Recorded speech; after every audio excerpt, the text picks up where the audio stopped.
ব্রাহ্মণবাড়িয়ার বিজয়নগরে সংসদীয় আসনের সীমানা পুনর্বিন্যাসের প্রতিবাদে মহাসড়ক অবরোধ করেছেন স্থানীয়রা।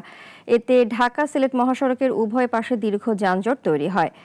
ব্রাহ্মণবাড়িয়া ৩ সংসদীয় আসন থেকে বিজয়নগর উপজেলার ২টি ইউনিয়নকে বাদ দিয়ে ব্রাহ্মণবাড়িয়া ২ আসনের সাথে যুক্ত করায় বিক্ষোভ কর্মসূচি পালন করছেন স্থানীয়রা। সকাল থেকে চান্দোরা এলাকায় ঢাকা-সিলেট মহাসড়ক অবরোধ করেছেন তারা।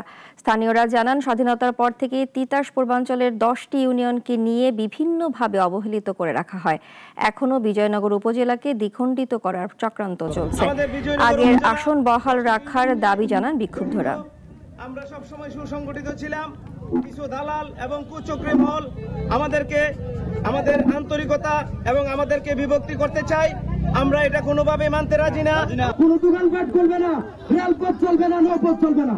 ব্রাহ্মণবাড়িয়ার মানুষের শরীরে যুদ্ধের রক্ত, এই রক্ত যুদ্ধ করে হারতে পারে না। আমাদের নিশ্চিত আপনারা আমাদের